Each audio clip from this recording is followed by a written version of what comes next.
And we're ready to go. Cool. Hey, Carli, first question for you today is, how did you get into playing volleyball?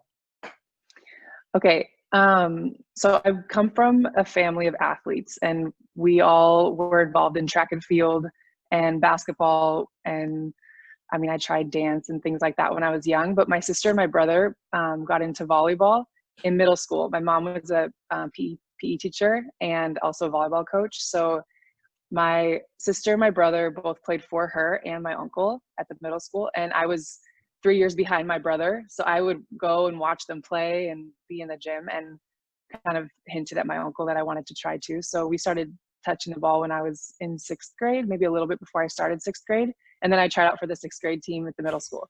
So that was my first experience I'm from a small town in Southern California, so it was at Sullivan Middle School. It was my very first team, and my coaches were my mom and my uncle, which is pretty cool.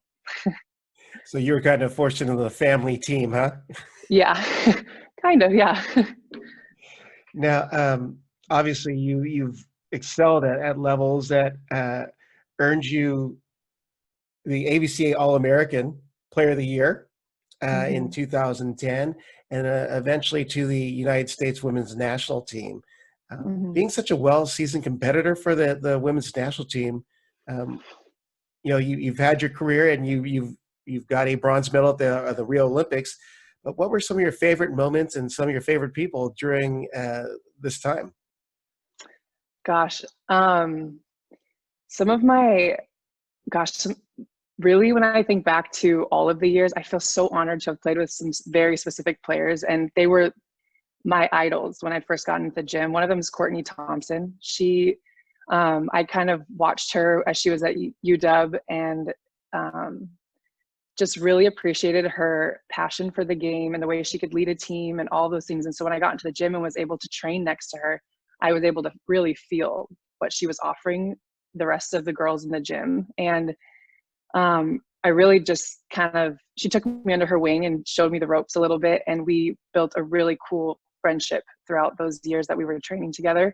Also under Krista Hermato back then, and then now she's Krista Dietzen. She was our captain leading up to the Rio Olympics, and she's an incredible teammate, such a good role model. We called her mom. She would take care of everyone, both on and off the court. So those two, they still are really there. We have great friendships now, and I really look up to them. And but I mean, I met my best friend Lauren Gibmeyer my first day of training, the tryouts. I've had so many great relationships from that gym, and it's like too many to name, but those, yeah. And and I still am really close to Tom Black. He was our coach leading up to Rio as well. He's my setting coach, and I'm actually going to do a call with him later. He's great and still a big part of my life. And there's a lot of others, but those are some of the people. And one of the coolest, I mean, I talk about the Olympics a lot in Rio and that experience, but one of the coolest tournaments I went to was the Pan Am Games in Toronto, 2015. And we were led by Kristen Hildebrand then. She was our captain. And the group of girls we had was incredible. That experience in Toronto, the games they put on, it was such an all-inclusive, you felt like really welcomed and taken care of, and it was beautiful. And I don't know, that tournament sticks out to me. We ended up winning that tournament, so there was a great success at it as well, but it was just a really awesome feeling. And we still talk about it. When I talk to Kristen, we talk about that tournament a lot. And yeah, that was a really cool summer. That 2015 summer was really cool too. So yeah, those are some moments. Well, it's amazing just hearing the names that have been mentioned that have been some of your favorite people. I mean, obviously Tom Black is now at University of Georgia and coaching the Canadian women's national team, but another great person, Krista Dietzen, Kristen Hermato, or former Kristen Hermato, who's pregnant from what I understand. Yeah, she is. And Courtney Thompson, which, is interesting because when you're competing at such a high level, you were at the same position. And I always wondered what kind of dynamic that creates, especially within friendships, in the gym, especially since you're both vying for a spot on a roster for the Olympics. But what was that relationship like? Because you mentioned that she's probably one of your favorite, most inspirational people as well. Oh my gosh, yeah. You know, it wasn't always easy. We had moments where it was really hard to be in the gym. One of us would make a roster, the other wouldn't, and we had to find a way to learn how to support each other in that, and also push ourselves and push each other. And I think our relationship really took off the summer leading up to the Olympics, the 2016 summer. And since then, we've gotten even closer. But in an environment like that, you have to be really clear about like what your intention is in being there. Like, what are we there for, and what can we provide? So when I would ask myself that, if I was pushing Courtney to be her best, then it was going to make me be better too. And we kind of had that with each other. Like, if I'm going to push you and I'm going to hold you accountable, and you do the same for me. And as we did that over the years, we were both able to improve both technically on the court, and then as leaders on and off the court. And just, yeah, I mean, we talked about everything throughout those years. And like you said, it is hard, especially when you're in the same position and you're fighting for the same spot on a roster. But there's a way to make it's even more like meaningful now, looking back on that whole experience.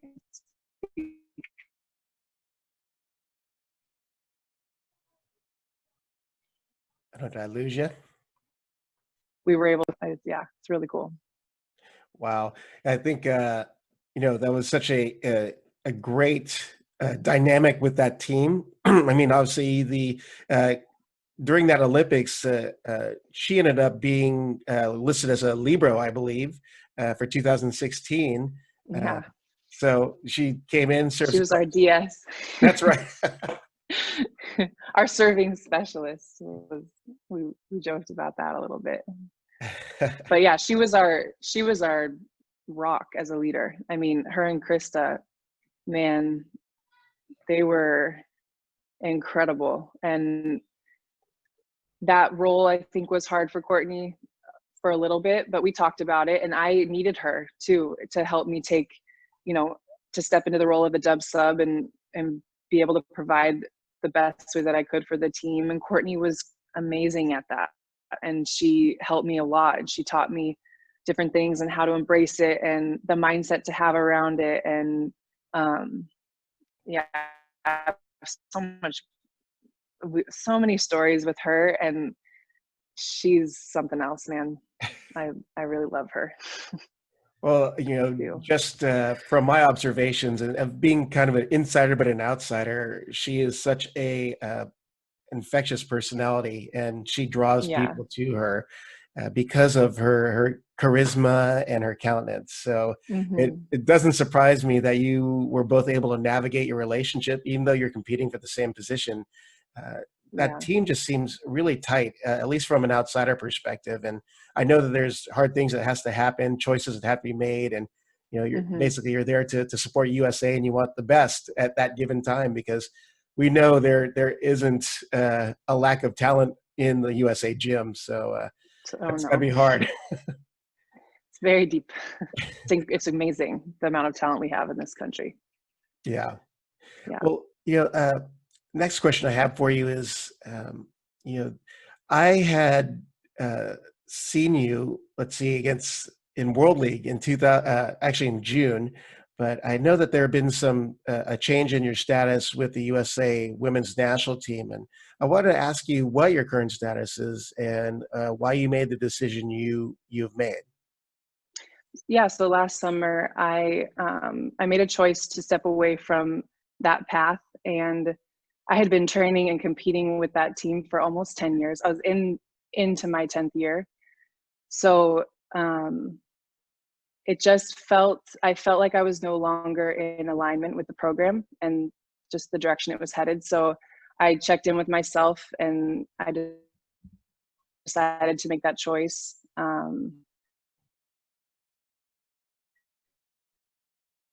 And it was really hard. I had to do it for myself. And there's everyone has the right to their own perspective and their own opinion on the matter. Some people have asked me, were you cut? You know, why did you quit? And I was not cut. And I don't feel that I quit, but some people see it that way, and that's okay. But I did walk away from it. And I was not imagining my path to look like this, but this is where I am now. And yeah. Well, so I mentioned that I got to speak with you in June of 2019 for World League, and because of the FIVB stream, I had the opportunity to interview you, and I felt like it's such a special moment for me because I knew you and I felt comfortable talking with you, and you had just had an incredible performance. I believe it was against Korea in that match. I did the post-match interview with you, but Okay. it's just seeing the highlights from the video from that play, and you were definitely dialed into the team. So, it's such a great performance to witness. And if it's the last one in the USA uniform, I was excited to see that. And I'd love to see the replay on Flow Volleyball because I know it's still out there. Let me ask you this. Since that VNL, I believe that was in Lincoln, Nebraska, and that was weeks 3 through 5 that you were on that USA roster. What has happened since then for you? So, I finished, my last stop was in Russia. From that point, I came back home. I spent some time with my family, and then I was able to travel with my boyfriend and go to a few AVP stops all over the nation. He plays in AVP. So I got to see some new cities and experience a little bit of the beach culture and life a little more. And then I left for my pro season earlier than I ever have because I wasn't with the national team any longer and didn't have any competitions. And so I was with my team in September and started training earlier than I ever have. Mm-hmm.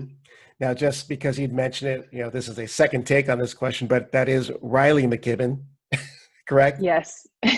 Yes, it's Riley. He's the best at Zoom bombs I've discovered, and he's a big video star. So, but awesome social media presence and such a great player himself. I mean, both indoor and on the beach. So you landed yourself on a powerhouse volleyball club in Turkey, Exacerbasi, during this last season, and your team did well in the FIVB Club Championships, losing in the gold medal match to Imiko Volley Corneliano. Mm-hmm. Am I saying that correctly? Imoko Volley Corneliano. Yeah, terrible Italian for me. Okay. And in the Turkish league, you finished the shortened season with a final record of 20-2 behind Vakif Bank, and your team had a pretty loaded roster. And even with the injuries, you still managed to be on top. Can you talk a little bit about the Exacerbasi team and how it was like to be surrounded by such a star-studded lineup? Yeah, I absolutely loved my experience with Exacerbasi, a super professional club, situated a little bit outside of the main part of Istanbul. So we're in a little town called Göktürk, and just their professionalism and their ability to, the way that they run their club is amazing. I felt really welcome there. I loved my experience and the players. And so as you're talking about our roster, we ended up having 6 foreigners on that roster, and Sonia Newcomb joined us late, but the initial 5 were Yeon Young Kim from Korea. We had Natalia Zilo from Brazil, Lauren Gibmeyer from the States, obviously myself, and Tijana Boskovic from Serbia. So we had an amazing group of foreigners, and it was a dream of mine to play with Yeon Young since 2012, since watching her in the Olympics. I talked to my family about it, and like, it'd be so cool to set her. And so that was kind of a dream come true for me. She's a comic relief. She's so funny, such a good player. Oh my gosh.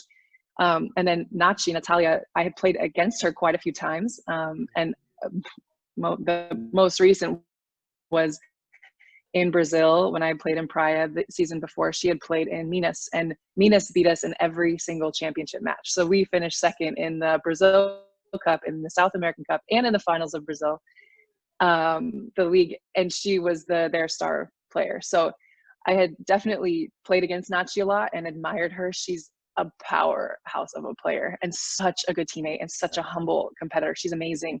So it was really cool to be able to play with her. And so we had a great group. And the one challenge though with this team was, the Turkish league rule is you can only have 3 foreigners on the court at a time. Oh, And only 4 on the roster. So one of us had to be in the stands watching every match. And so finding the rhythm of having all of us on the court it really like didn't happen because we had so many injuries, and then we weren't able to play in the Turkish League matches together, and Champions League got cut short. So there was just not a lot of opportunity for us to really find our rhythm.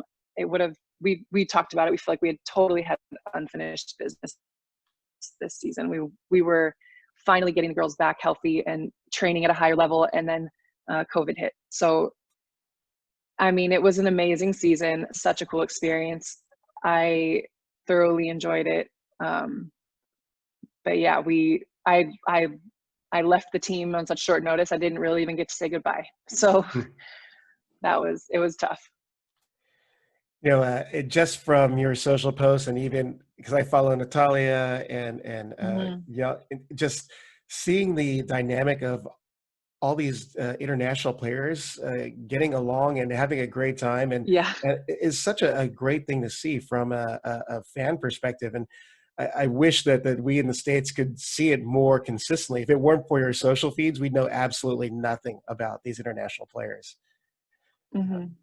Now, moving forward to the 2021 season, do you have any plans of playing anywhere? Do you know your plans of where you'd be playing? My hope is that I end up in Italy somewhere. For a little bit, I was talking to my club, Exazabashi. We were hoping that would work out. It doesn't look like it will be. So I am talking to some teams in Italy and hoping that one of those contracts pulls through. It's really tough right now for a lot of club teams and players to figure out how things are going to look this season, just after this situation with COVID and with sponsorships and things like that. It's been really tough. It's hit our volleyball world pretty hard. So, but I hope it will be somewhere in Italy. Yeah. Well, the good news is, you know, with recent news, I think, especially, well, not especially, but in California, they said they're in, Governor Newsom has okayed the start of professional sports June 1st. And Right. it sounds like some of the leagues are really beginning to ramp up again or start up again in Europe. Right. So, I mean, positive signs, and hoping and praying that everything works out and that we're safe in doing it. So I hope so too. now, in our chat last week, obviously what caught my ears that you'd mentioned that you were potentially going to be playing some beach volleyball this summer, which would be, I mean, I'm not going to lie, it would have been pretty cool to see that. But watching you play and with the skill set you have, how did you come about making that decision to do that or entertain that? Well, yeah, when we were talking, I was just saying, originally my plan after this last season was to come back and maybe train on the beach, at least cross train, see how I felt, stay in shape, and then go to my next professional team. And this isn't like a brand new idea. It's something that I've thought about off and on a lot over the last 20 years of playing volleyball. When I was 15, I actually went to an AVP event in San Diego with my best friend, Julianne Fawcett, and her mom. And we got pictures with Carrie and Misty, and I have them on my wall in my room still. They signed something for me, and I have the ticket on there. And it was at that tournament that Julianne and I were talking, like, how cool would it be if we could be, partners and play on the AVP and represent this United States? And like, we just started dreaming. So we've talked about it off and on for years, 15 years now. And this summer I was thinking it could be a cool, like, she just had a baby, Julianne just had a baby, but we just talked the other week about it. Like, it would be cool just to train and see, if we have fun on the beach and if our bodies feel good. And I'm obviously still playing overseas and playing indoor, but it would be a cool transition, or even an off training environment, just to be on the beach. I think the beach game is so hard. I mean, so tough obviously with all the elements but it's all inclusive. You have to be able to do everything. You feel a pass. You have to be able to set, to serve, receive, to serve, to hit, to do all, to block maybe. And it sounds like a great challenge. So when I play for fun, I love it. And so I think it would just be a cool challenge to try it. Well, the good thing with your transition is, as a setter, you touch pretty much every ball, which right. you're going to be doing the same in beach. Yeah. Right. So you're used to that pressure of having to get a contact on the ball, a quality contact. Hmm. Oh yeah. But setting on That- the beach is a little different. There's way more deep dishing going on, and you touch the ball a little bit longer, and I don't know, it could be challenging to make that transition, but it would be cool. well, you'd have a built-in coach for the most part. Riley was With just an Riley. okay setter, and he does do okay on the beach. So you'd have a Yeah. pretty decent coach in your corner. Yeah. We'd see how that dynamic would go, but it would be fun to see. um, uh, so when the current pandemic hit, whereabouts were you, and what was your initial response to what was happening in the world? yeah. So, like I said, I was in Turkey when this all started, and we were actually just starting playoffs. So we were about to start our first playoff match. 2 days, and 2 days before that match, we got the notice that we were to postpone training. So we were all at home. We got the text from our manager, and then things just went really fast. It was because up until that point, other countries like Italy, the German league, those leagues had either been postponed, canceled, girls were going home, and we were still training and playing. And Turkey had closed their borders early on, so they felt like they were kind of safe from everything that was going on. And so we had continued to play. And so yeah, our message came right before playoffs started. And then I think 3 days after that, I was on a flight home. And it was when the travel advisory hit in the States that they were maybe going to close their borders, not have international flights coming in or out. And I didn't want to risk not being here for a really long time. And it was sounding like we didn't know how long that would be. Mhm. And so that's when I came home. But yeah, that's why I'd said I left without saying goodbye. I had to send my team a message through WhatsApp and say, guys, this is what I have to do. And they were super supportive. The club was great, and they helped me get out. But yeah, it was the weirdest, one of the toughest goodbyes I've ever had to go through, because I couldn't even It was so say anymore. abrupt. Yeah, it's crazy. Yeah, interesting. I actually was talking to David Smith on the men's national team a few Hmm. days ago, and he said that all the owners of the Polish teams had to agree to let players go, and there's one holdout coach, so they were actually told to stay longer than they probably had to. Whereas it's good to hear that you're, at least in the Turkish league, like, you know what, be safe, get out of here. Yeah, Um, they were great. so being that we've been on this unexpected pause or break, how are you maintaining your training during quarantine? Yeah. Or So you're I'm just really, relaxing? That's an answer too. no, I'd say it's a mixture. I'm not training really, really hard right now. I am trying to give my body a little bit of a break, but I'm really fortunate. I'm at home quarantining with my parents in the house that I grew up in, and we have a home gym here where I trained all throughout my childhood and Mhm. until I left for college. So I've been able to lift normal, like, gym equipment. We have everything that you could probably imagine having.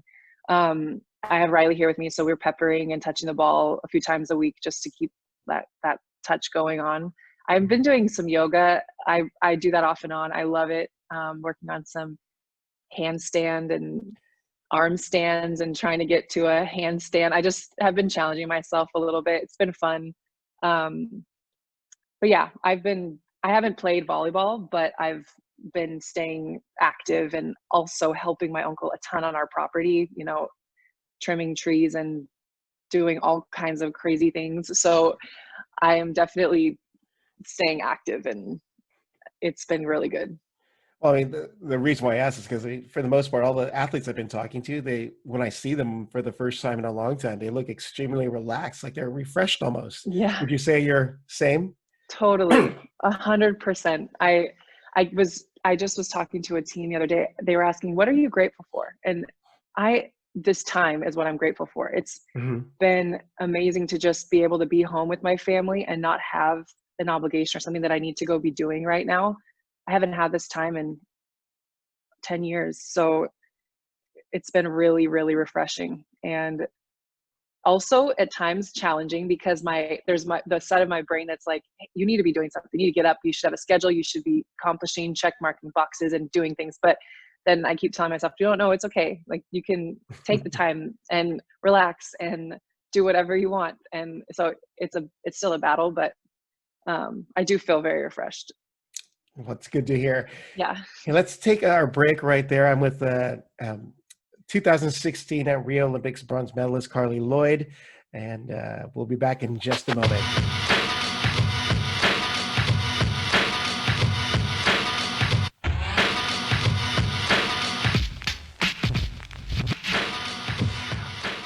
Hello, everyone.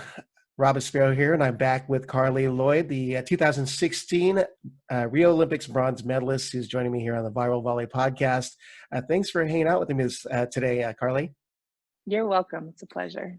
Hey, you've got a new, I don't want to call it a venture, a new resource, for lack of a better term, that you've started here in recent months. Mm-hmm. And it's called the Show Up With Me, which is basically your website. It's showupwithme.com. But what was your inspiration for creating this website?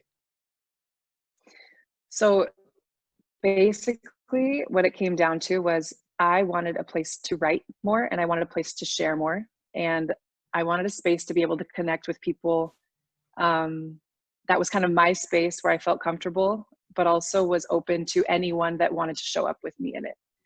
And so I didn't know that it would look the way that it does, but I'm really happy with it. And it evolved over a month and a half period of time recently. Now, your site is different from a few other athletes' sites in that its focus is not only training, but there are components that address what you call not enoughness and emotional wellness and development. Your site invites others into, I guess, an inner journey to self. Now, why did you decide to bring these components into what you're doing? Gosh, well, I feel like as athletes, we can get very single-minded and focused on just the athletic side of what we're doing. If we're a volleyball player, we feel like that's all that we are. And for a long time, I felt like I struggled with the other parts of myself. And so over the years, I've journaled a ton over the years, and I've had amazing conversations with other players. And I just realized that space, that really secure space to share in about whatever's going on, whether it is self-doubt or a challenge you're facing or, a decision you have to, whatever it is, when you have a safe space to share within, it is monumental. It helps so much to have either someone to talk to or just that space to be able to verbalize what's going on. And so I feel like I've had that space for certain people and in certain relationships, but I wanted to extend that space out and be able to offer a hand to others. And I've gotten over the years questions on Instagram and people reaching out, and I love those moments. And so I wanted to have a space where it's mine. Like I've created this space, but it's for everyone or anyone that feels that it can help or serve them in some way. And so that's why that's kind of where it's come from. But that aspect of not enoughness, those, moments of where I am mentioning, just show up with me, those kinds of things, they've evolved over the years. And a lot of it's written in my journals of these different topics that have helped me. So it's still evolving, but yeah, that's kind of where it's come from.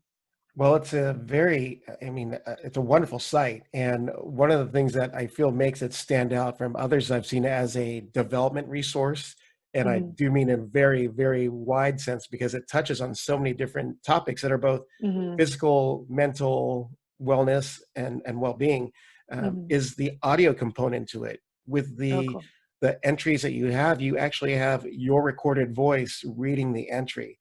So especially if you're into doing quiet times or meditations or meditative states, you can just hear your voice talking the journal entry.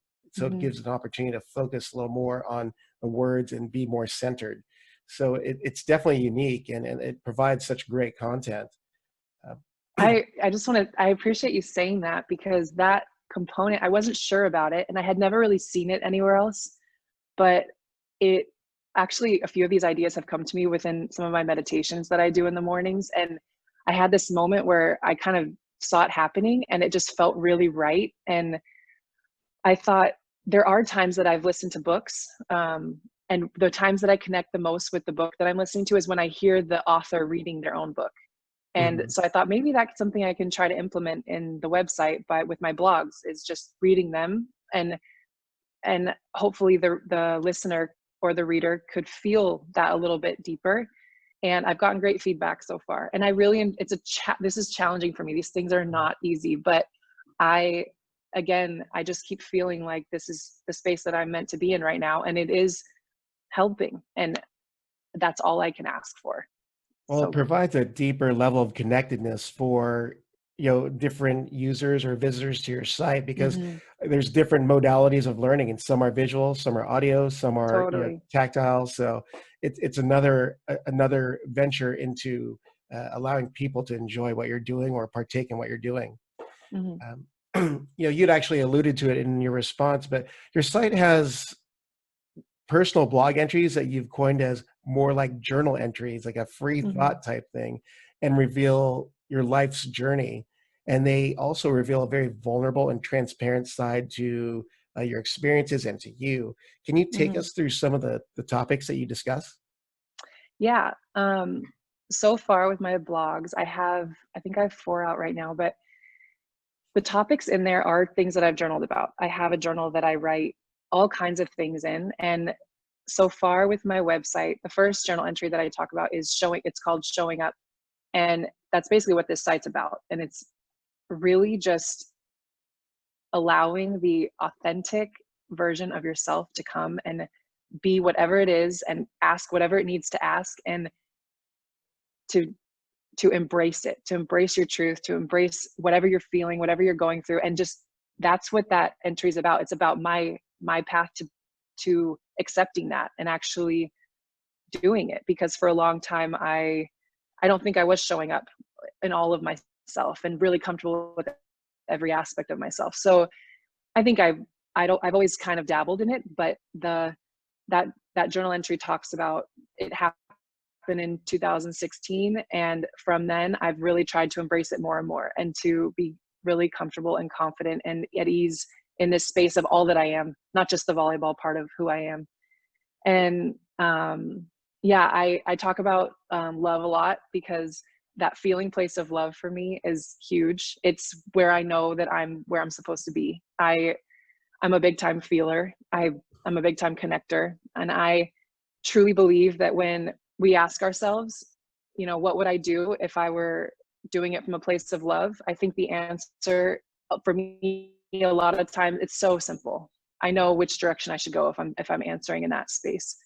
And so I've learned to ask myself that more and more, and Mhm. to be really comfortable in that space, because it is a vulnerable space sometimes. But I think we have to push that edge to really be able to grow and evolve. And so I talk about finding answers in love. And recently, I think my recent one was when we ask ourselves why, and that question of why, and um, how it evolved for me as a volleyball player, but also in everything that I do now. When I truly look at it, I'm like, why did I just do that? Or even leading up to this call, like, why am I a little nervous? I'm just talking about my experience and who I am, and what I'm doing. Like, why should I be but there's there's always a reason. I haven't talked about this very much yet, or I'm still learning about how to verbalize what I'm thinking and feeling. It's not always easy. So I just think that these topics, they're talked about by certain, and I have these books that I read, these people that I look at, and I'm like, gosh, they're really doing it. Like, and so I'm trying to find that within myself. Can I push this comfort zone and really step into all that I can be, and be able to be available for more people and offer my experience, and maybe it helps someone else. I just feel like there's so much available to us, and I'm trying to stay open to all of these things and share these journal entries that have helped me a lot. And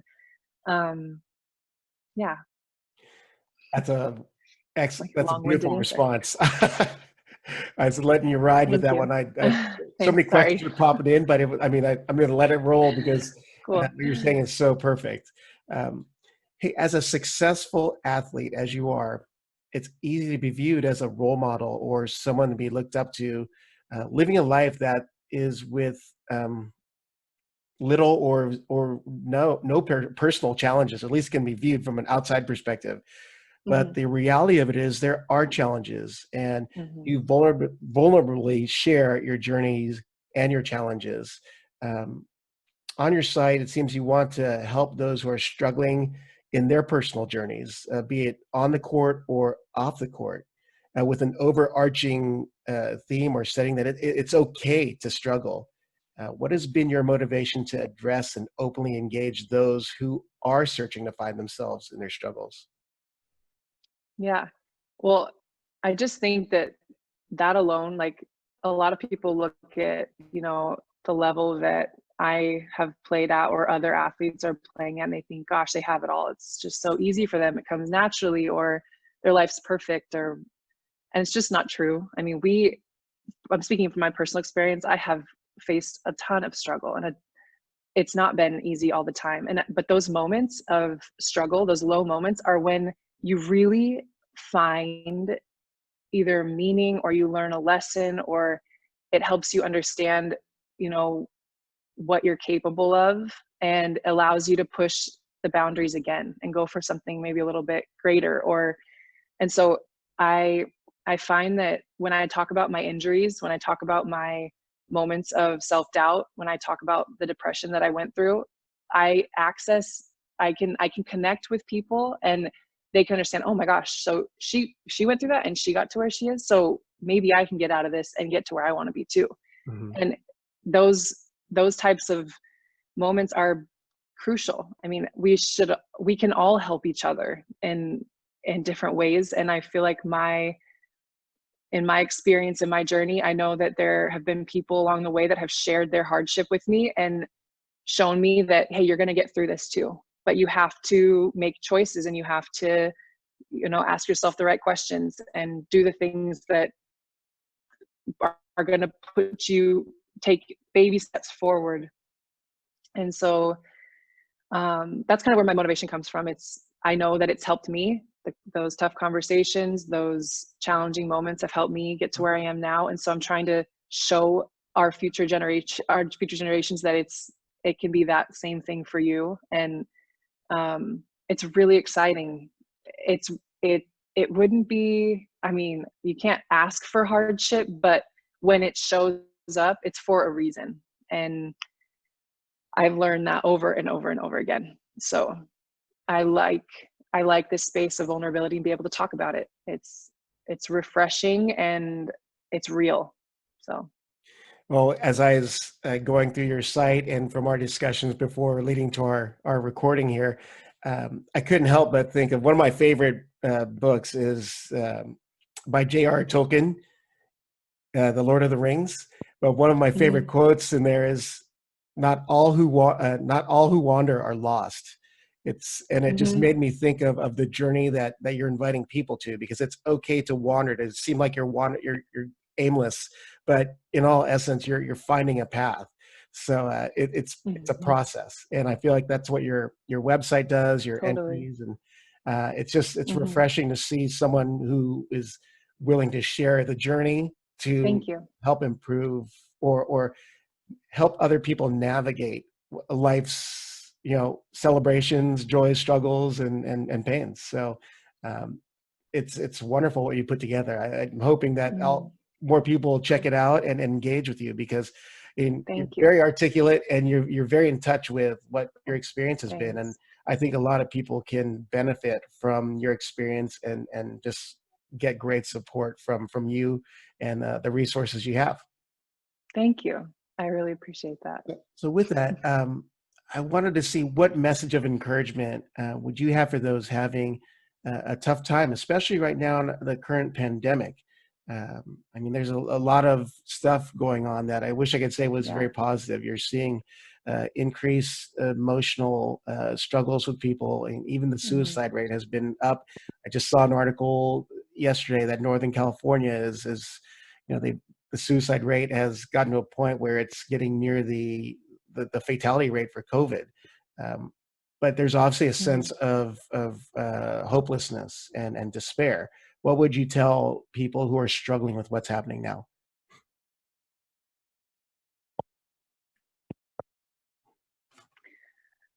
Gosh, well, I mean, this time it is really hard. And I think what I continually think about is no one alive today has had to face a moment like this. This is our first for everyone, being told to stay at home for such an extended period of time to protect each other from something that's invisible. And we don't know we don't know a lot. We don't have answers for a lot of things.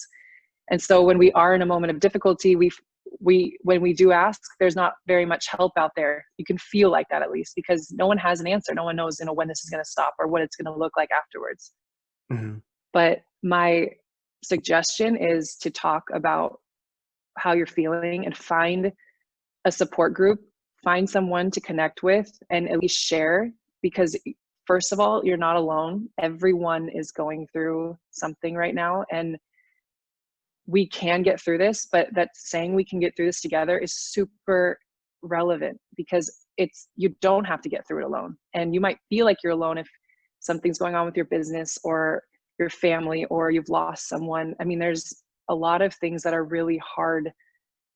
It's hard to deal with, but I just believe in leaning on the people around you. And if you don't have someone around you, seek it, find someone to talk to. And we're going to get through this. This is temporary. And I am a firm believer that times like this are great lessons. They're great teachers for us if we just choose to look for it. And so I keep telling myself that this is great for our planet. And I know that there are great things happening for the air we're breathing and the animals and the plants. And there's so many stories about seeing animals where they haven't been for years and all of these things. I'm thinking that's already something positive. There's something positive happening.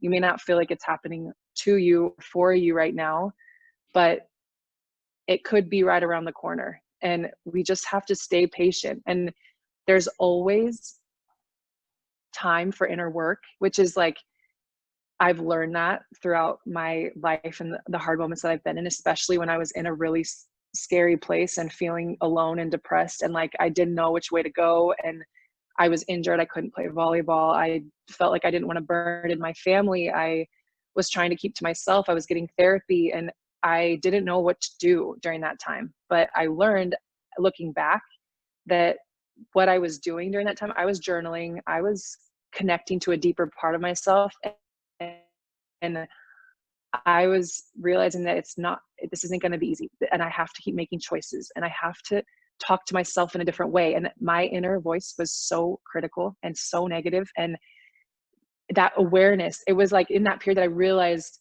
I can be way more aware of myself, of my own thoughts, of my own processing. And since then, I haven't ever gotten back to that same place, but there are moments that I dip and I'm like, okay, I need to look at this in a different way. Like, why is this happening? And what can I do? And what kind of it's about building a toolbox. I've read so many books and talked to so many people and gotten counseling and seen a psychologist and a psychiatrist and had a life coach and all of these things. But for me, I needed to do that. I needed to seek help so that I could understand myself better.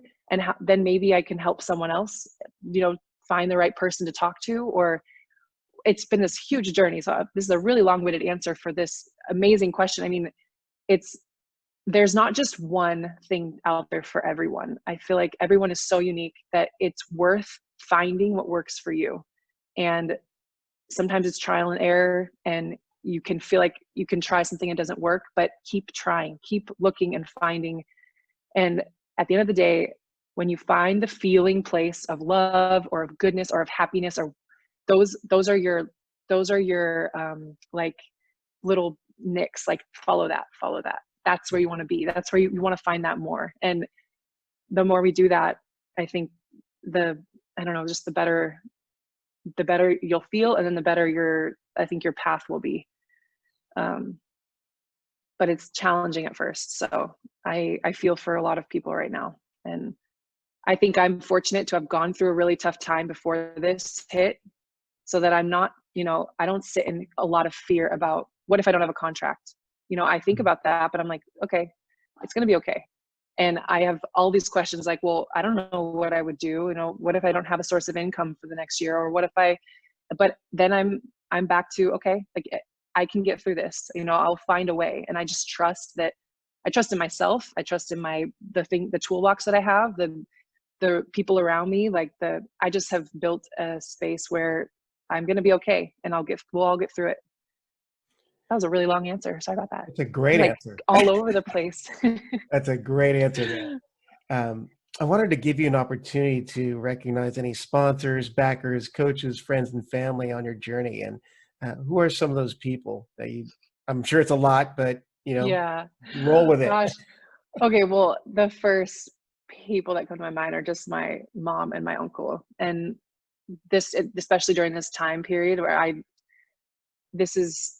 I'm so fortunate to have this home to come back to and for them to allow me to be here. And I just feel so grateful for those two. And also without them, this volleyball journey wouldn't have happened. And they know that. And a lot of people know that, but they're just I'm really, really fortunate. I hit the freaking parent jackpot and they're amazing. So I'm really grateful for them. I don't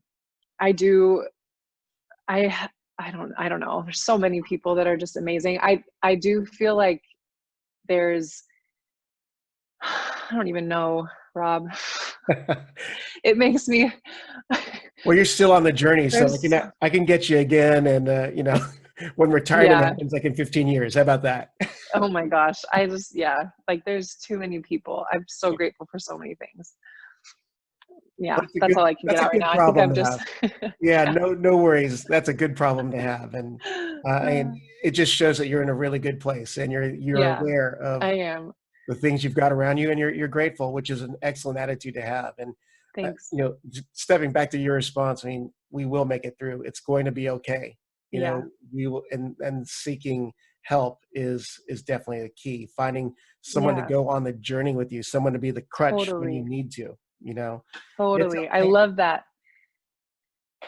I love that. People. Yeah. Yes. And as you were talking, I'm just thinking I'm so fortunate with the relationships that I've built, and so many of them are through volleyball. But now it's not just a relationship on the court, it's off the court, and it's every day. And relationships for me are so important. I love what you just said. I'm just, thinking about all of my friends and my family, and I'm really, really thankful.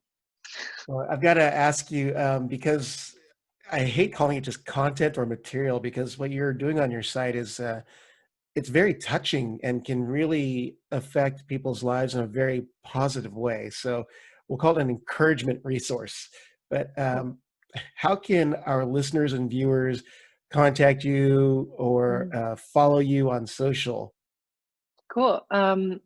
Okay, well, I have an Instagram, and I'm not super active on it, but I do check it. It's Carli Lloyd 3. And then my website that's where I feel the best right now. I'm on there doing stuff every day. So it's showupwithme.com. And then there's an email contact page on there. You can submit a form right there, or Carli@showupwithme.com is the email. And yeah.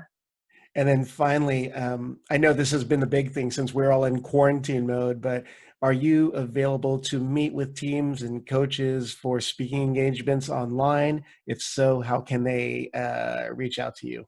Or what is it reach out to you? Yeah, I just did an awesome one this weekend, and I have another one lined up this afternoon that I'm excited about. Same way, I mean, my email, Carli@showupwithme.com, is probably the best way. Just send me an email. I love it. It's been really great for me to connect with different players at different levels and talk about my experience, and also be able to answer questions that are directly related to the team that they're on and the experiences they're going through. So totally love them, and I'm open to it. It's great. Just through the website, the online form, or DM you through Instagram is what I'm kind of getting from it, right? Yeah, the DMs and Instagram it's harder for me. I do get to them, but if you send an email to carli@shopwithme.com or send a form on the website, those are the best ways right now. That is excellent stuff, Carli, and I appreciate Cool. you taking the time today to Yeah. just talk about what you're doing and what life is for you. And I'm looking forward to seeing you down the line. I wish I could see you play indoor in the States Yeah. again. Maybe it'll still happen. I don't know, but I guess I'll have to rely on the 2 a.m. in the morning feeds on some Russian gambling The site. Italian pizza. Yeah. So those are rough sometimes. My mom complains about that a lot. It's so hard to find matches sometimes overseas. But anyway, this has been great for me too. It's been nice catching up. Thanks for having me. Oh, for sure. And I'm looking forward to the days that we can see each other in person and, Yeah. hopefully do the personal contact thing. Yeah, but Yeah. we still got a couple of weeks We'll out see when before that. that. Yeah, for sure. Yeah. All right. Well, All right. and Carli Lloyd, 2016 Rio Olympics bronze medalist and international volleyball sensation setter.